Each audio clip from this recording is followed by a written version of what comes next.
You're watching R.N.E.A.R TV, Rhode Island's public access channel.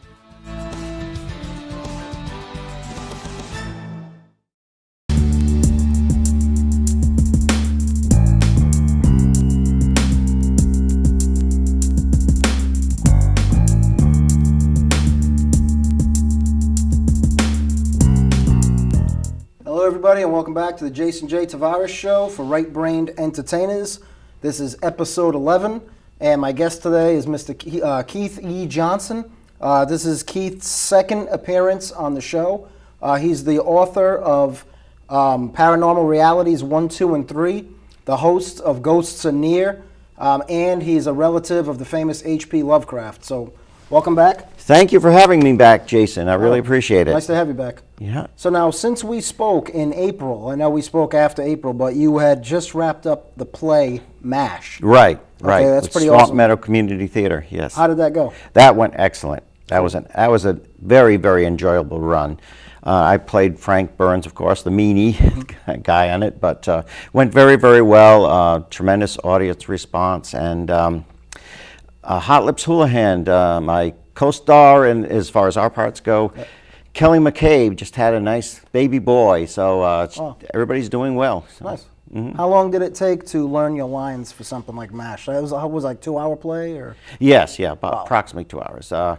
I just Not your lines, but like everybody's, till everybody was 100%. yeah. Well, it takes a good over a month for everybody to get there, like a month and a half to get their lines really, really down pat. Every night of the week, or a couple nights a week? Well, or? it starts out 2 or 3 times a week, and then as we get down to the wire, there's Tech Week, you know, and everybody freezes Tech Week, you know, but yeah, that's when we really bring things together, and it's solidified, and hopefully winds up successful, which it usually does. How many people came for the play of MASH? We had just full houses, every performance. What's that roughly? How many people? It's over 100. Wow. I think, yeah, over 100, as much as seating capacity can allow. Yeah, and Anybody that's- walk up there and forget their lines or get nervous to that? Well, the thing is extent, to, even if you forget your line, is to stay in character. Yeah. You know, what would the character say? So, so the audience can't tell. That's the trick to it. Make sure the audience can't tell if you blow a line. Because they probably won't catch it, more than likely. Right. Now, you're working on Apocalypse Now. When's Yes. That, when do you start that? That starts the first weekend in December, and again the second week in December. Wow. Yeah, it's And that's December. a 3-hour, and the extended version is 3-hour and Yes. 23-minute movie. Right, not quite that long in the play, but it is very, very, very, very intense. A lot of action, so you don't What's even your part notice in the that time. Anyway, what are you playing? I play General Corman. Yeah, I'm in the first act. I play General Corman, and I'm the one who decides that Benjamin Willard, is going to go on his mission to assassinate this colonel who's gone insane. He's just flipped out, and it's it's actually Colonel Kurtz. Colonel Kurtz is Walt Kurtz.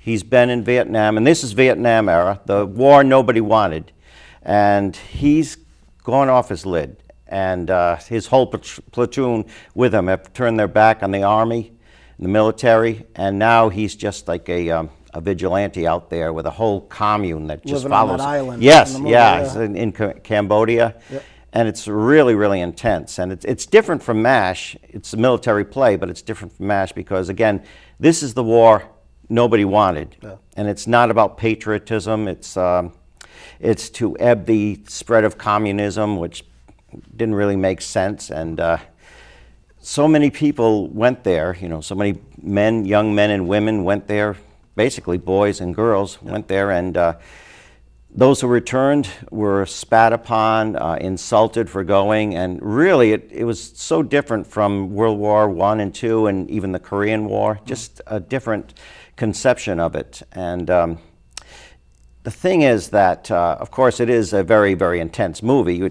very familiar with it. A lot of people are familiar. The 1979 movie starring Marlon Brando, of course, and Martin Sheen. But it would seem strange. How can you adapt this for film? Well, our director, Shane Inman, who's a senior at Rhode Island College, he gained permission to use this as a theatrical play. And so it's very, very original. It's his original adaptation, and he has made this come alive. It's just, I mean, I've been at rehearsals since since the beginning, and yet I'm sitting there watching the actors when I'm not in the scene, and this is real. This is just real, and wonderful set design by Eric Dubois and his wife Liz. They've incredible.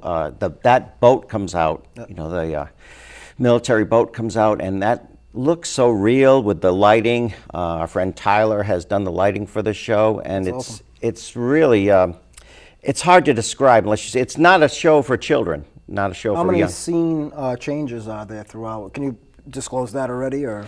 Yeah, there's about there's several scene changes. The thing is that we have to Oh, be quickly. backstage like that, Yeah. getting it going. And when you see this with the fog and the nighttime greenish lighting, it's just eerie. It's eerie. But there's some very likable characters too. There's the character of Kilgore, of course, and that's played by Chris Jensen, and very, very excellent actor.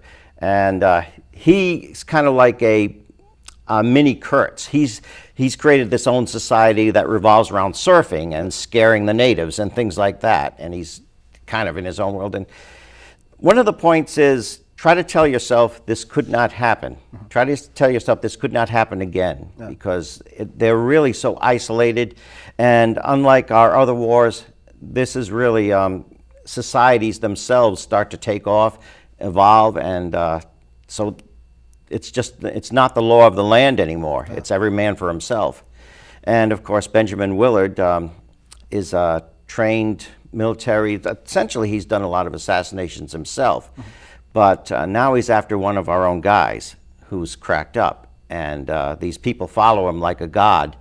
So what he goes through, it's all told from his perspective, his point of view.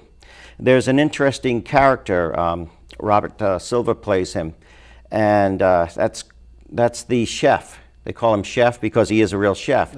And he is totally out of his element. I mean, he starts out, he's a real tough guy and everything, but once he gets into the action and he's so isolated, he starts to really feel it. Like, I just wanted to be a cook. That's all I wanted to do. Remember that, right? Yeah. So that's an interesting part. And he ended up getting decapitated. Yeah. Yeah, Well, a lot of people wound up it's terrible tragedy. But even though it's a fictionalized story, it's, I mean, this is the reality of Vietnam, what it was like, which it's still a mystery to me. I had relatives that were over there, my brother-in-law, my cousin. Still, it's a mystery. Why were we there? I mean, you know the essentials, why we were there, but we didn't really belong there. You know what I mean? What happened in that movie, even though they're depicting it, like, you know, in Vietnam, because that's where the story takes place. Yeah. That could happen right here in Pawtucket. It could happen in Warwick. Yes, If we had right. no food at stores, let's say stores shut Yeah, down, right, the power right. shut down, people were raiding each other's homes and things were going on. Eventually, if that never recovered and there was no hope of that fixing itself, the same thing would happen anyway. Exactly. People would Anarchy. have little groups. They feel safe in this group, different weapons would be developed. It'd be like savages. Right. And we know from national tragedies and things that have happened that emergency situations like that bring out the best in people and the worst in people. Yeah. And this is what Benjamin Willard is dealing with. Well, the animal kingdom's a good way to look at it. If Oh, you yes, yeah. Look at like Pecking order, yeah. like a massive catastrophe. Animals that would normally eat each other Yeah. are all friends. Not friends Yes. like hanging out, but I mean they're all grouped together for Yes. safety. They're Yeah. not trying to kill one another. As Exactly. soon as the catastrophe's over, they all go back to what they naturally are. And it's like that with people. If something big took place, like if you were a lawyer and I was homeless, we'd sit and talk about what we had in common. Now, if the sun was out and everything was functional, we'd never talk. Right. More than likely. Right, What would exactly. we talk about? Except for we're in a situation that's forcing us to, Yes. communicate like that. Yes, well, the example of cabin fever. Yeah. I mean, these men are on this boat, and of course, Willard's mission is top secret, but cabin fever starts to strike there, and they're in the thick of this and fighting for their lives, and you start to really like the characters. Oh, yeah. You start to like the characters, but then, of course, you're going to lose some as well. Because Martin Sheen actually respected Marlon Brando when he was reading his file.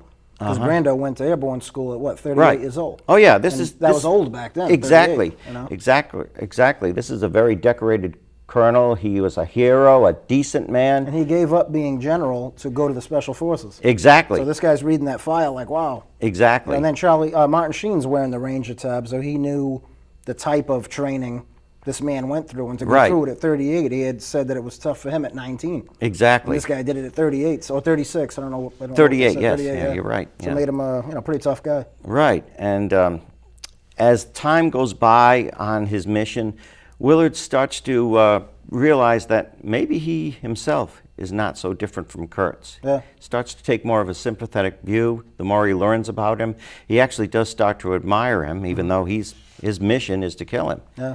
And this is, again, sent to kill one of our own men. This is not killing the enemy. Yeah. This is one of his own guys. Yeah. Right, exactly. Yeah, because there's no way he's going to interesting take him, take him in alive. So. See, a movie like that, even though, I mean, of course, I don't know how the play is going to be. I imagine it's going to be fantastic.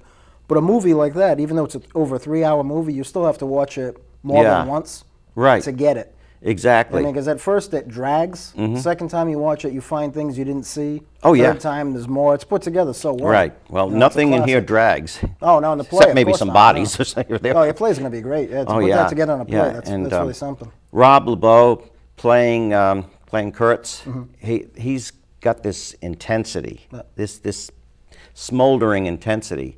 And he and Willard together, Zachary Gibb playing Willard, they've got this really play between them that it just creates this intensity, and it just builds and builds. So really, kudos and hats off to Shane Inman for adapting this so well. Very, very original, 2-stage, and he's managed to pull it off.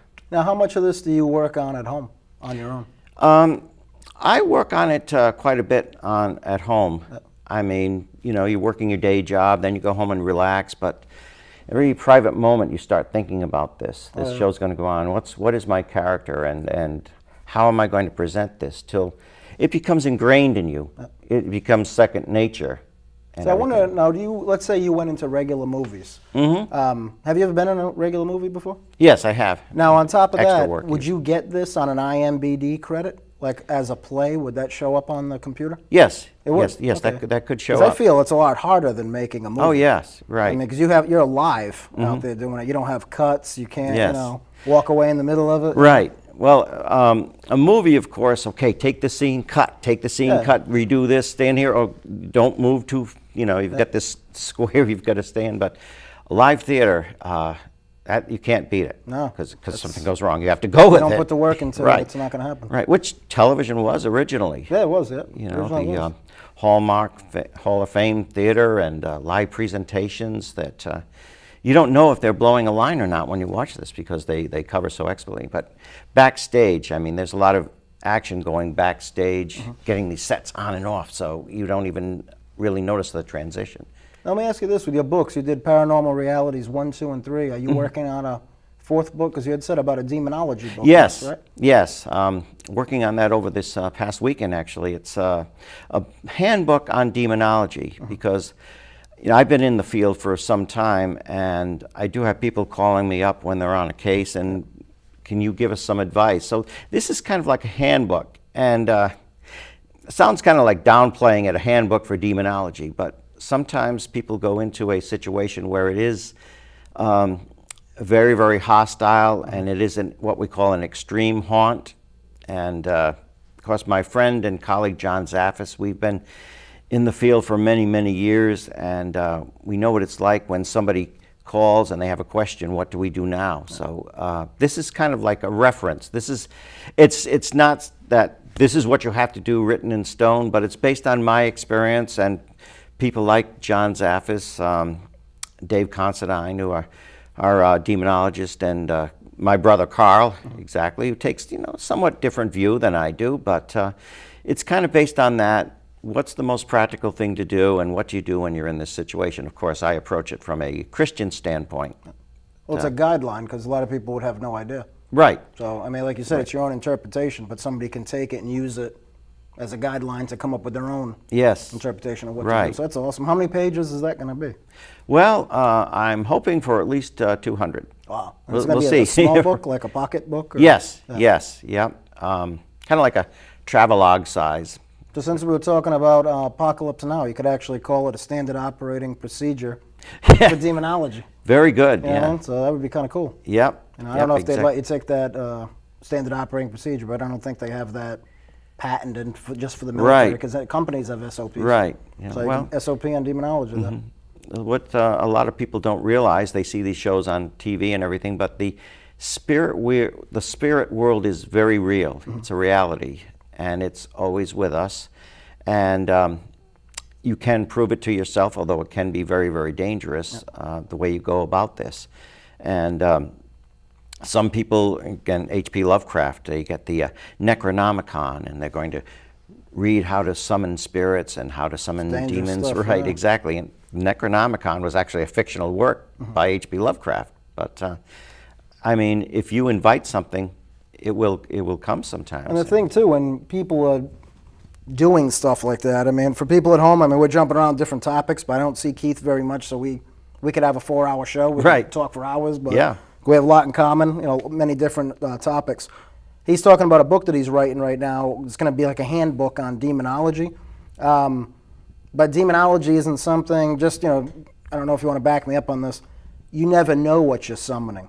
Right. Like, you could be on a Ouija board and the Oh, thing yeah. moves and everyone says it's fake, but a Ouija board doesn't have to be something you bought at Hasbro or Very true. Toys R Us. You can make it with like a coaster you put coffee on. Yeah. Have all the symbols on something. It's just almost like in reference like a cross. Oh, yes. You hold a piece Right. of wood here and a piece of wood here. That's symbolizes Right. a cross. And they're so available. People have keychains at the Ouija boards And nowadays. people play with it like it's a game. We're having drinks and stuff, but you think you're talking to somebody, you might be talking to a demon. You know? Exactly, never exactly. know. They're masters of putting on that masquerade, and you can use it hundreds of times and no problem. It only takes that once. Or playing by yourself. Yeah. People do that. That's Exactly. Yeah, it's foolish. Which was portrayed in the movie The Exorcist, in Oh, the yeah, book yeah. The Exorcist. You know, a lonely young girl whose mother is a famous actress, so she doesn't make any friends. She goes from location to location with her mother, and her father is separated from her mother, so she makes up this name for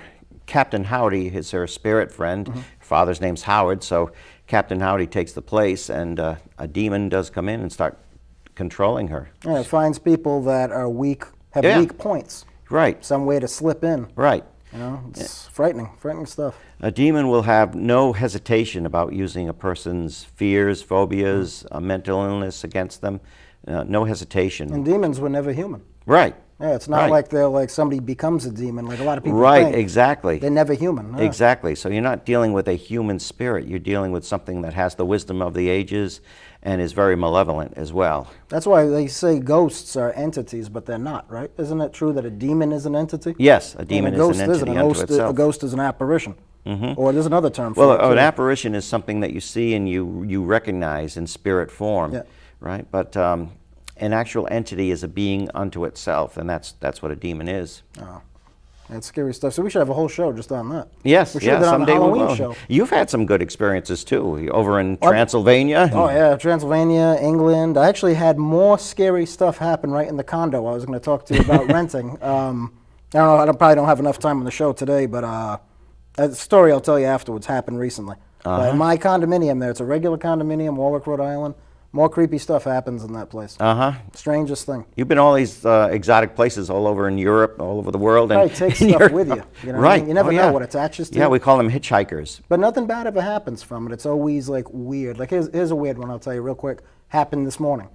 Actually, between yesterday and today, at 2:38 p.m. I was at the movies yesterday with my girlfriend.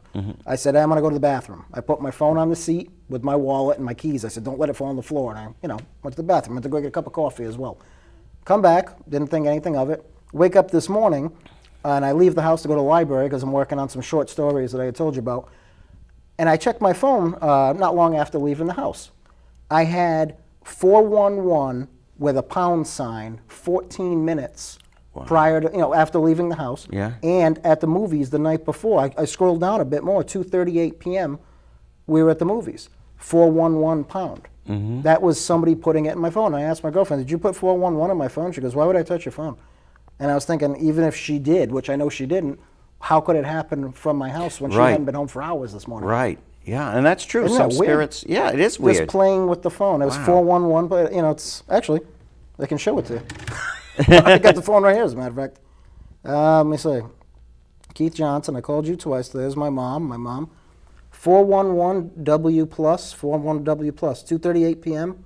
and 8:43 a.m. Wow. Isn't that weird? Yeah. And I never put that in the phone, and she never touches it. I'm the only one who uses it. Well, some spirits can manipulate electronic objects, and Well, at one time I was telling you that story when my aunt, I don't know, no, actually I wasn't telling you, it was my Halloween episode. My aunt had passed away, and a few Yeah. months later I got a call from like a Skype number, and it was her voice oh yes, on the phone. That was on the Halloween show I did, but that was like manipulating machinery. It was yeah. like 0, 1, 2, 3, 4, 5, 6 was the number. right, That was probably the most frightening thing ever right. happened to me. Well, That was scary. I think sometimes friends, relatives, they sometimes before they move on, they just stop by to say I'm all right, and I will see you when you get here. Yeah, it was weird. It was her voice in hospice when she could no longer have a clear Wow. sentence, and I knew the voice. I actually saved it. You know, you save something on your phone for like 14 Yeah. days. It only stayed a few days and it vanished on its own. But I let at least 8 people hear it, to include my mother. And my mother was like, "Wow." She goes, "That's scary." It's actually scared her when she heard it, but she's very religious, so she, Right. you know. But I went over her house. Remember, she was getting out of work that night. She comes home. She goes, "Why are you here?" And I let her hear it, and I said, "Who is that?" And she goes, "That's your aunt." And I said, everybody knew it was her. So yeah, it was really, really creepy. Yeah. That happened, I think, 2010 or 11, around that. Yeah. It's like the song, I always feel like somebody's watching me. Yeah. And that's very true. Well, people worry about Big Brother all the time, but they don't worry about Right. things around you like we discuss. You know what I mean? Stuff that could Exactly. be watching you. Like, people are always doing things thinking they're not going to be seen, but it's not about being seen by somebody who can put you in jail. Maybe it's being seen by something Yeah. of the religious sense. Right. You know what I mean? Because you're doing something wrong. That's what you should be more scared of. He's going to find out if you're naughty or nice. Naughty or nice, how yeah. eerie is that? You know, when you That is think about creepy, it. yeah. And that's supposed to be, yeah, Santa, in reference to Santa Claus, but Yeah. yeah, you never know who's watching. It's true. It's Right. creepy. Very true. Now, what was I going to ask you now? We got demonology book you're working on. You already wrapped up MASH in April. What more do you want to talk about Apocalypse Now? What could you tell us about it? Well, anybody who's interested in making reservations, swampmeadowtheater.org, look it up, and it's just hard to put into words how intense this live performance is. And again, it's strong language and violent subject matters, and it's not really for young children. You know, we, of course, earlier this year, Swamp Meadow did Seussical, the musical, and they do a lot of fun things, a lot of family-oriented. This is very intense, and this shows the Vietnam conflict for what it was in the trenches when you're isolated and most people don't know why they're there. Very, very intense. Again, Shane Inman has done an excellent job of adapting this for stage, and you have to see it to actually get the full impact. I want to see it, actually. Can you send me an email and keep me posted, like when it's coming out, so I can grab tickets Sure, and stuff? sure. Again, it's I know my girlfriend right, like that too. Right, December 2nd and 3rd at Swamp 8 Meadow p.m. Theater. Yeah, Okay. and again the next week, the 9th and 10th at 7 p.m. 9th and actually, 10th actually would it's work- 7 p.m. that'll work better for me. Yes, 7 p.m. And the first 2 Sundays in the month of December, it's going to be at 2 p.m. Okay, Yeah. nice. How much time we have left? 5 minutes left. Okay. Trying to think, what else could we discuss real quick? We still have 5 minutes. Well, holidays are coming up. I hope everybody's prepared. I hope you had a nice Thanksgiving. Oh, I did. How about you? Yes, very, very nice. Good. Went over my brother and sister-in-law's house, and they live about 3 streets away, so that was very nice. And stuffed myself, of course. I did too. You do, yeah. But then the leftovers, 3 days later of eating turkey. Yeah. Oh, I was going over to my mother's for 3 days eating. She gives you the sob stories on the phone. Food's gonna go bad. It's like, you cooked enough for an army. You're right. And then I'm sitting there having to come over and eat. So I must have put on. It's not even Yeah. Christmas yet. Just over Thanksgiving, I probably put on 5 or 6 pounds. Well, yeah. I know the feeling. Yes. I mean, it's just nice memory, though, when you're in grade school and for the first 2 or 3 days back to school, you're eating turkey sandwiches every day and Oh yeah. never get sick of it. Never Yeah, get sick of it. As soon as once you're hungry again, you go right back at it. Especially my mother's stuffing. I'll say that on TV. If my mom ever wanted to sell her stuffing, she could become a millionaire just off that. Mm-hmm. Stuffing's fantastic. Yeah. Well, anything else you want to add, though, Keith, before we wrap it up here today? Well, it's good seeing you again. too. And Thank you for coming on the show. We're having Sandra and I, of course, still doing our show, Ghosts Are Near. Yep. And you were an excellent guest on there. Oh, thank you. Thanks for having me on that. I appreciate it. Oh, you're welcome. I hope you come back and see us sometime again. Definitely. Okay, and we're doing a lot of good topics with our new shows, a lot of good guests, and touching on subject of UFOs, things like that, all cryptozoology, all facets of paranormal phenomena, and we always find it fascinating. It is. Absolutely is. Yeah. Okay, well today, for the second time on my show, Mr. Keith E. Johnson. He just wrapped up in April MASH. He's working on right now Apocalypse Now. Keith's the the author of Paranormal Realities 1, 2, and 3, and he's working on a demonology book right now. And I always have to say this every time he comes on the show. He is a relative of the famous H.P. Lovecraft. So that's so awesome to have him on here. Thank you for coming on once again. Anyone who'd like to be a guest on the show, writers, directors, producers, actors, singers, dancers, sculptors, if you make ceramic cats, if you decide to design the city of Pompeii out of mold that you find on your basement wall, and that's artistic to you and it's something that you want to do and have on this show, my email should come across the screen right now. And if you want to contact me by Facebook, Jason J. Tavares, author Jason J. Tavares, or any of my videos on YouTube, or any of these episodes on YouTube, just type in Jason J. Tavares on YouTube. All the films come up and all the shows. If you want to check out my books too, you can find those on Amazon under the same name. That's it. It was nice talking to you guys. Nice seeing you again. Fantastic having Keith E. Johnson on the show. I want to wish you guys, if I don't have a show before Christmas, I want to wish you a very safe holiday with your families and friends. And I hope to talk to you all again soon. Take care.